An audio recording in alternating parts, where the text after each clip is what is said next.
Hello and welcome to another episode of the Sports for Dummies podcast. Each week I'm joined by my co-host Lewis Pearce and we discuss all things that are happening in the world of sport. This week we're joined by someone else. His name is Reiss Silva. He studied at the Leeds Trinity University and once he moved from Stratford in East London to Leeds, he never left. He's since built his own brand called Elite Step and he has more than one gym. He's got Elite Step, but he's also got the Strength Box Leeds. He's got a background in loving sport and being quite good at it himself, including football and boxing. And from that experience, he's now become a strength and conditioning coach for fighters and non-fighters, including Grant Smith's fighters from Steel City Gym, including Sonny Edwards, Dalton Smith, and Junaid Bostan, just to name a few. He's a very determined individual who's just released his first podcast, the Be Elite podcast. He's got so many great ideas and he's motivated, and I'm really excited to see what the future holds. We really enjoyed this conversation with Reiss and we hope that you do too. Here is that interview. Reiss, to kick things off, we're going to rewind back before sports. What was your childhood like growing up? So my childhood was pretty wild, to be honest. Like, look, at the time, I didn't really think much of it, but when I tell people stories about it, it's kind of funny. So essentially, and I hope mum and dad ain't listening to this, but I'm sure they will at some point. My mum and dad hated each other. So they're a lot better now in terms of that. If there's an event or my little nephew's birthdays or anything like that, they can tolerate each other. But growing up, they absolutely hated each other. So for most of my childhood, we were kind of in the middle of a parents' wars, which was, it's amusing to look back up now. So yeah, that side of things was quite funny. I grew up in East London, so I'm from Stratford. Grew up with my mum and my older sister. And then when I was, how old would I have been? I think about 12, we moved out. I moved in sort of with my mum, my stepdad, and my sister stayed in London, and we moved to Harlow, which is sort of in Essex. But pretty regular childhood, to be honest. Good fun. Played football growing up. Just all the usual stuff. Like nothing extremely good, but nothing terribly bad either. Just pretty average childhood, to be honest. It's quite funny that you describe your parents hating each other as being funny. Oh, I think it's so funny. Yeah, I don't think people understand it, but I think it's like looking back, especially, I find it hilarious. Some of the stuff that I say to them sometimes, I'm just like, imagine being with someone, having a kid and hating them that much. I could never imagine it. And then I'm always curious to if I could go back in time and see, be a fly on the wall when they were actually getting together and actually got on, because that would blow my mind just because I can't imagine it. Well, they do say there's a thin line between love and hate. So, you know. Yeah, well, that's it. I say to them, they only ever done one thing right, and that was me. So not even my sister, just me. Hey, talking about you then. Obviously, you mentioned there that you played football and things when you were younger. Yeah. Where did this love of sport come from? Was that in your early childhood? Were you good at it at school, and is that why you went in that direction? Yeah, I think so. So I've always loved football, and I can remember my first ever memory is kind of when I got my first Arsenal kit. And hope you've seen me before. I'm only small, so you can imagine when I was little wearing I think a 5-year-old kit because it was the smallest size, but I was only 3. So the socks came all the way up to my hips. The shorts were down to my ankles. And that's sort of my first memory of having an Arsenal kit. So I'm a big Arsenal fan. I don't really know where it came from because none of my parents are particularly sporty. My dad's not good at sport. He likes to claim he's good at sports, but his friends say otherwise. So he always says that he was really good at football, and that's where I got my ability from. But his friend's story is that he was just a goal hanger. So I don't know. I take it with a pinch of salt. So I'm not really sure where it came from, really. I just really remember loving football growing up. It was it still is my biggest passion. I'm a massive Arsenal fan. I go and watch Arsenal as much as I can still. Going tomorrow as well. Go to a lot of the away games now because I'm based up north. But to tell you the truth, where it came from, I have no idea. And I was always just really good at football from a really young age. I was always just sort of levels above sort of local level. I was always the best player in my team at a local level. And so as I started getting older, moved on to academies and things like that. But I'm not really sure where it came from. You're not one of those could have turned pro, but I got an injury, are you? No. I go for that. Could have turned pro, but I was too small. Yeah, it's difficult, isn't it? Football's a weird one to crack because you often meet Mm. so many people in school. I had lots of mates at school that were pretty much projected for like top clubs and going across Europe and stuff. And actually, very few did. One of my mates is now a top professional for Chelsea. But apart from that, most Yeah. people unfortunately don't make it because it's such a hard world to crack. So obviously, you're involved heavily now in boxing and MMA and stuff. And I was going to ask you, was that an interest too? Because I think that's certainly MMA is a sport which is on the rise in popularity. But say when you were growing up, and certainly in my generation, it's a sport that hasn't ever really been that popular. So how did you get involved in that? And was that something in your childhood that you also took a liking to alongside football? Yeah, I can remember watching a few of the big fights when I was really young and getting to stay up late because there was a big fight on. So that was always exciting. I can remember like dressing up in my dressing gown, pretending I was doing ring walks and stuff like that when I was really young. I can imagine So it. yeah, I know. Yeah, so I remember. I think my first memories of boxing was probably like Naseem Hamed fights, staying up late to watch them and just being like very intrigued by it. And then in terms of taking part myself, it always just intrigued me in terms of like preparing to fight someone. It's just the weirdest thing. So I've always been interested in that kind of psychological part of it. And then, of course, that sort of led to getting more interested in the physical side of it and actually prepping it, which then led to what I do now. So I guess in hindsight, as a little kid, it was almost on that path to doing what I was doing now, but without really even realizing it. So I've always had an interest in those two sports. I started training it more so after I gave up football. So about 18, I just wanted to, because of the competitive side of me, wanted to find something to almost fill a gap of football training, because through my teens we were training like 2-3 times a week, playing games. So to go from that to nothing, I just wanted something else, and boxing sort of filled that gap for me, and I just got interested in it even more. MMA less so. I don't remember MMA really even being about until I was older, so it was mostly boxing for me, and then MMA was a much newer thing. I actually watched a video from you back in 2015. You were fighting a guy called Liam Edwards in an IBA fight, and you knocked him out in 11 seconds. And I wanted to ask that's you, my highlight reel. That one, yeah. yeah, that was I would say that is one of the hardest punches I've ever seen. So I'll commend you for that. You that was that was serious power. Had you ever thought about going pro in boxing? Is that something you'd ever weighed up? Because obviously, clearly, your football career looked like it was going to take off, and then maybe it didn't go how you hoped. Had you weighed up that boxing route potentially?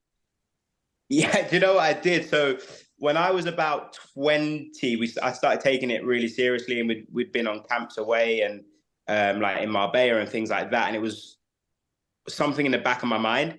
And then I remember sparring with a couple of kids who were just about to turn pro, so they hadn't even fought pro yet. And I got my head absolutely punched in, and I thought, this is not for me. I thought the levels of this is so high. So then I was like, right, I know my level now. I'll do more of the unlicensed stuff and leave the pros to the people that are actually good at fighting. So what makes a fighter a fighter, in your opinion?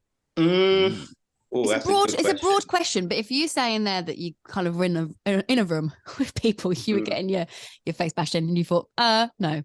Fighters might be in that situation, but they get through that and they want to still do it. They get punched in the face, they want to get back up again. Yeah, see, I enjoy it. I enjoy fighting. Like, for me, it's the number one, like the ultimate test. Mentally, I enjoy anything that almost breaks me mentally. And I feel like fighting and preparing for a fight and going through camps, having the days where you have a terrible spar and you think you're the worst, and having the good spars and you think you're the best. And then even fight night itself, warming up, hearing the knock on the door, you get the countdown, right, you're fighting in 5 minutes, right, you're ring walking now. Like, that really excites me, the mental battle of preparing to fight someone.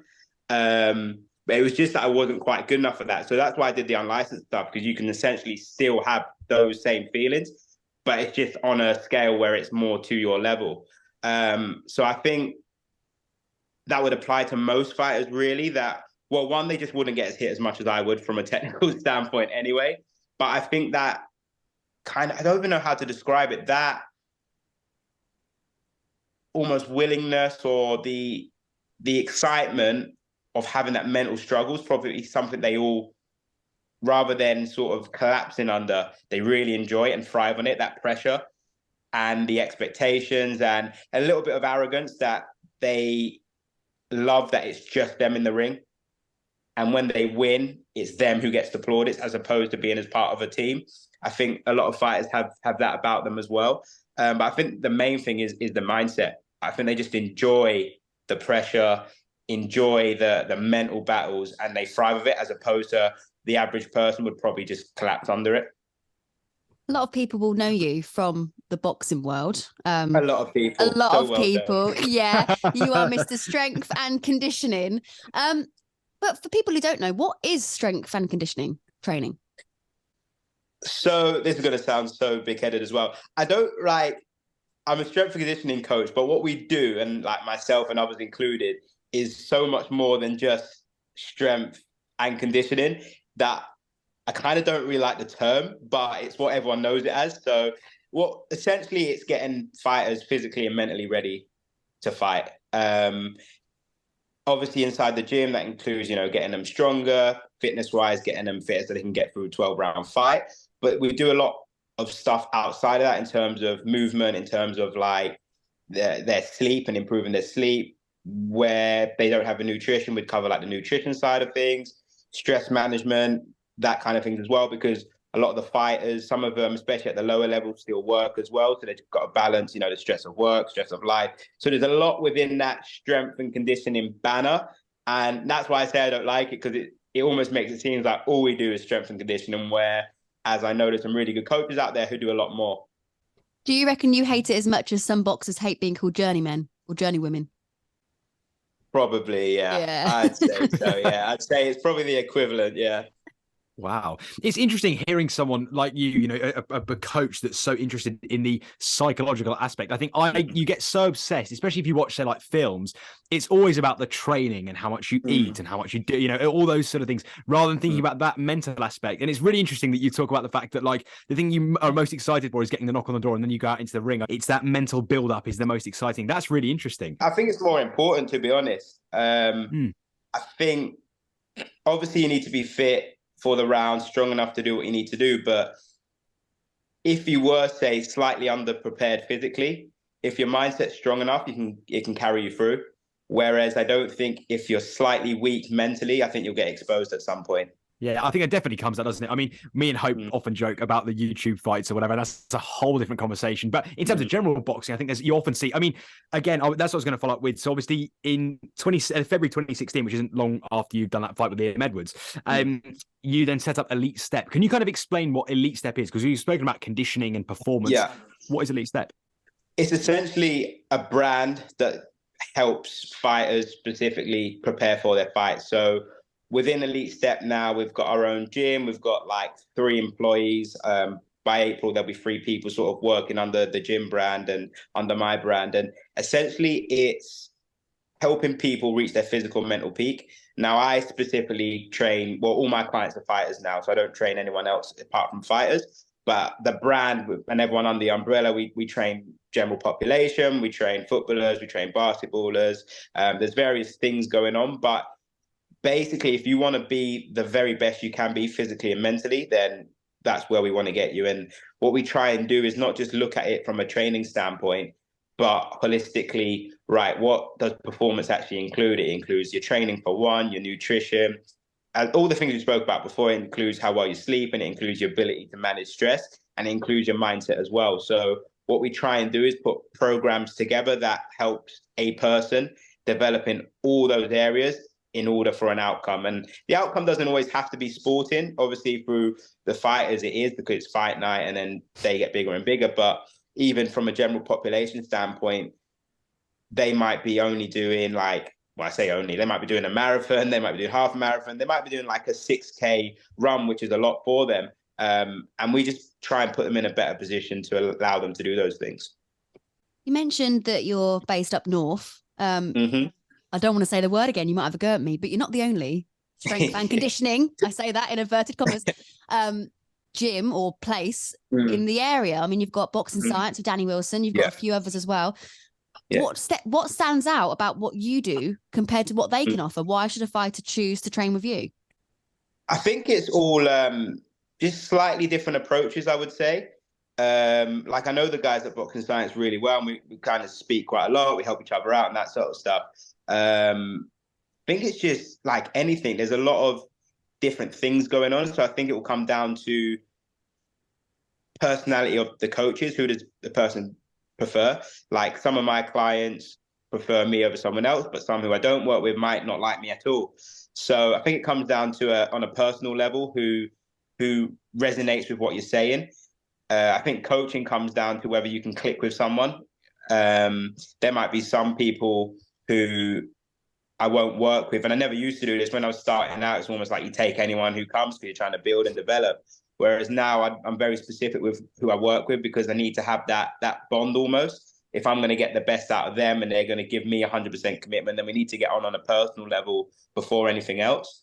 And then I think from the actual technical side of things of what we do as S&C coaches, I think it just comes down to different sort of ways of doing things. Like there's not a singular right way to do things, and there's not one thing that's bad, but there's different approaches. And I think they would come here because they like the way that I do things, or they might not come here because they don't like the way I do things.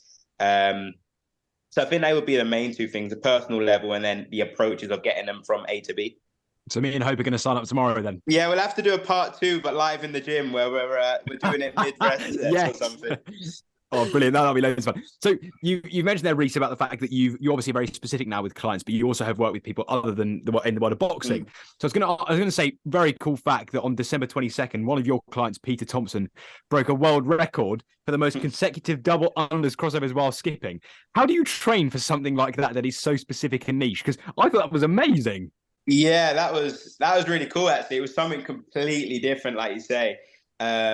Peter messaged me maybe about 6 months or so ago, and he was talking me through, like, he went to come in and do some testing, and I was like, wow, I said to him as well, this is completely out of my comfort zone. I'm not sure I actually have any clue of what I'm doing here, but I can do some research on it specifically and kind of put some ideas down, discuss it with Dan, who's the other coach here, and see what we come up with. And he's been training me for about 4 months or so now, and yeah, it's completely out of your comfort zone. But it's pretty cool as well to be involved in like a Guinness World Record. So it's almost like I'm learning on the job a little bit with that one. But at the same time, it's almost, I think you should always do things like that anyway, because even though I'm working with fighters, one, I don't know what the future holds. So if I can sort of widen my horizons and get more knowledge in different areas, it's probably maybe at some point going to help me out anyway. But two, it helps with the fighter stuff anyway, because it's a lot of jump training, a lot of like ankle and footwork and plyometrics, which they use anyway. So I've almost been trialing things out on him, seeing how he responds, seeing how that actually helps. And if it does work, then sort of implementing it in a few of the other guys and maybe some of the amateur boxers and see how they get on. And who knows, like in 2 months, 3 months, that might be something that I've tried on him that now I actually think is really good and put it in most of my programs. But yeah, it's at this point, I'm still not really sure I have a clue exactly what I'm doing, but it seems to be working. I mean, next week, you're going to probably have someone trying to stick too many nails in their face or wear as many clothes as they can, like all these different Guinness World Records coming in the gym. Yeah, he smashes it as well, to be fair. Like I think he wants to try and break like another 2 at least, and I think he's got a couple already. So it is just, you don't realize how niche, like what niches there are out there until someone like that obviously gets in touch, which is pretty cool. Yeah, madness. Also talk to me about the strength box leads, because okay, you've got Elite Step, but that was obviously your first baby, I imagine, and now you've got this new thing. Tell us about that. So this is my brand as well, I guess. It's under Elite Step, but the reason I changed the name of it, one was because I've had that name written down for I think 10 years. And it's just been in a little notepad. I was like, it'd be cool one day to have my own little spot and call it the Strength Box. So that was one of the reasons. But the second reason was I didn't want it to just be about me. I wanted it to be about different people coming in. So as I mentioned, Dan, who's got his own brand, doing S&C, he's here now.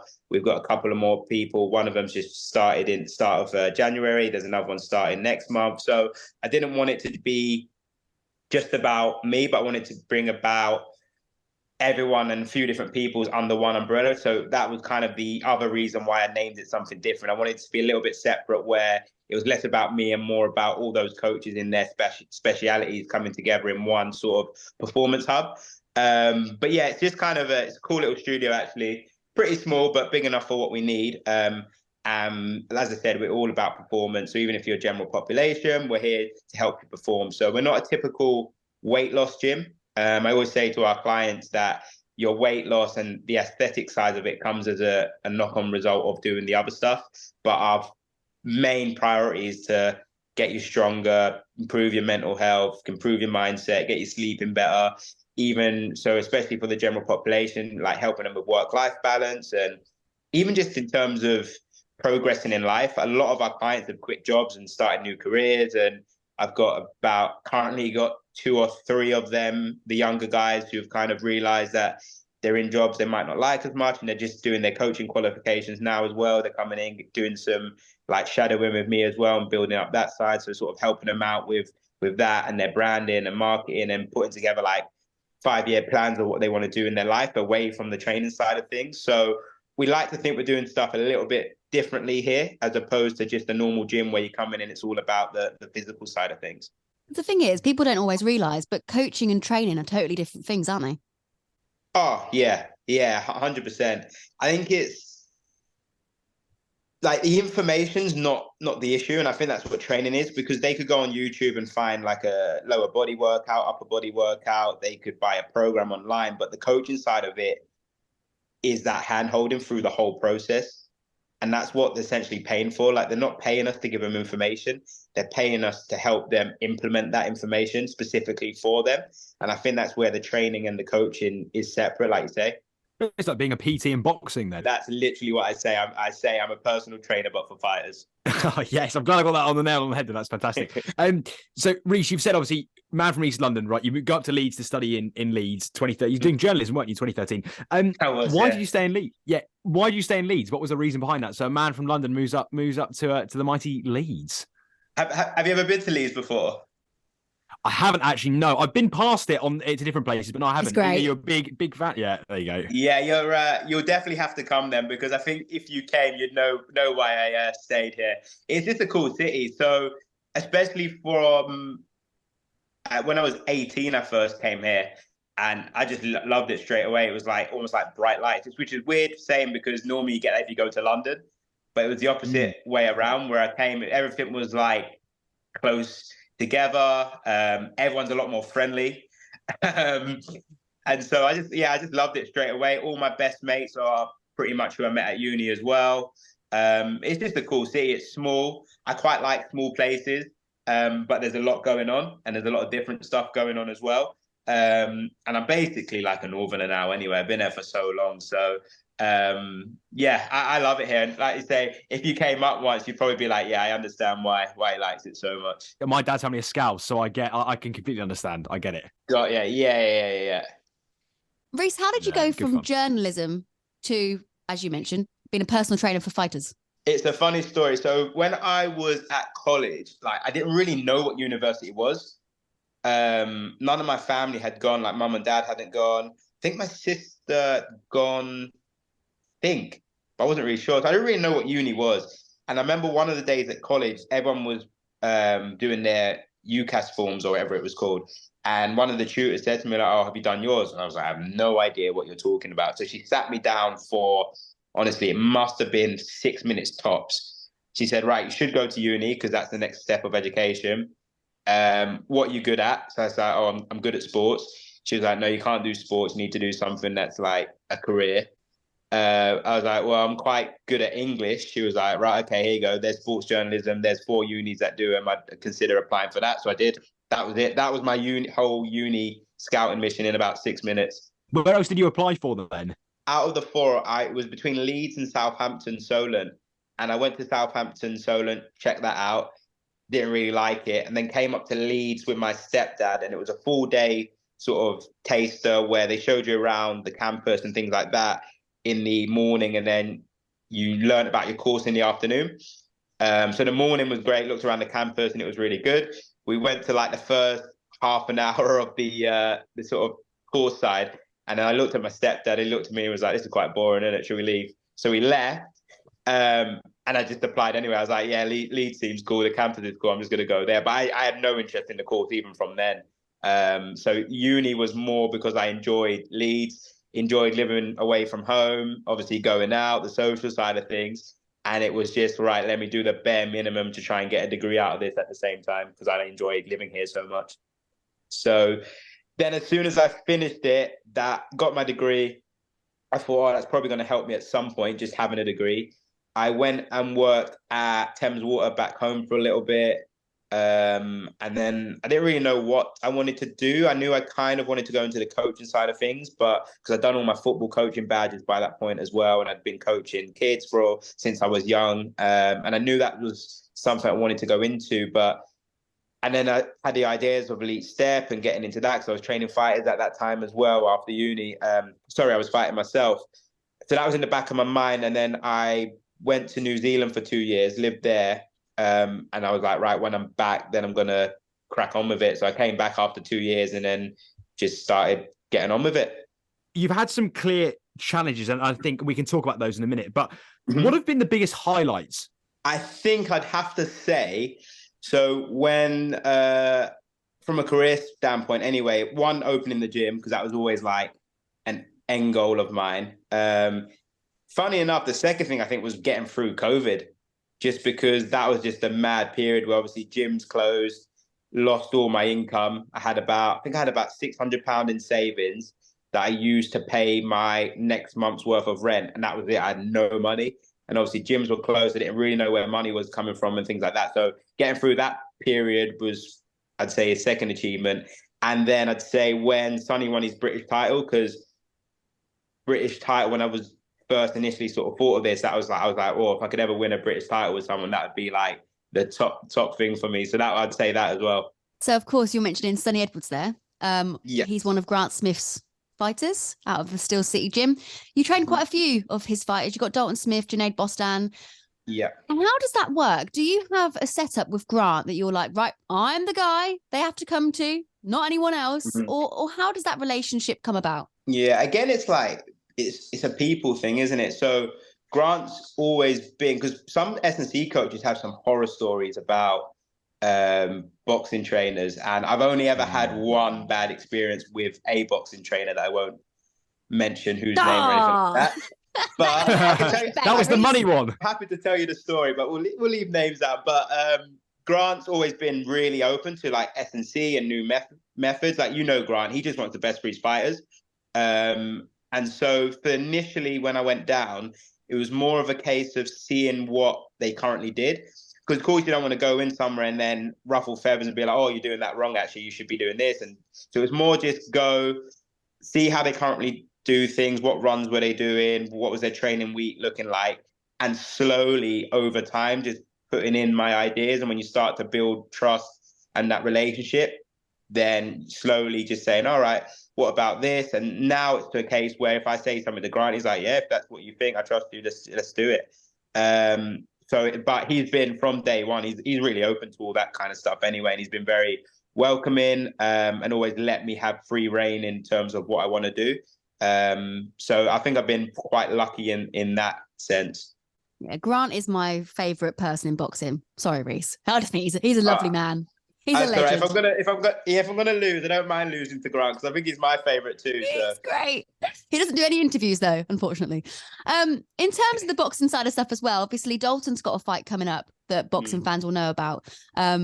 What changes have you made with his training, if you can reveal anything, with you since his last fight? So we've had a slight change around of our training week actually. So it's something we wanted to implement a little while ago, but it wasn't quite the right time. Whereas now we've had a little change around. So essentially what I was doing before, when I saw them on a Tuesday, Thursday, we were doing strength and then the conditioning straight after.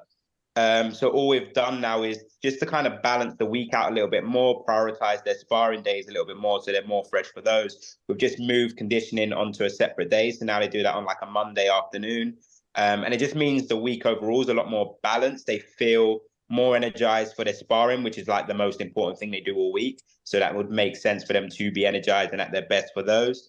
It means that in their strength session now they can go a little bit harder, a bit more motivated for it because they know once I'm out of the strength session, that's it. I'm not going to do conditioning straight after. And then it also means that their conditioning, we can push them a little bit harder as well. So we're actually able to get more out of them from the same input, and actually they're recovering a lot better as well. So that's all of them. But Dalton obviously is, because of moving up the levels, is even more important for him to be doing things like that.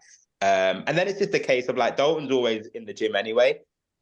So he lives really well outside the gym. So he's not like fighters who blow up and in the first few weeks you need to get a base built and drop in pounds. Like, he's in a good position most of the time. And obviously with Grant and his management team, they sort of plotted out the year.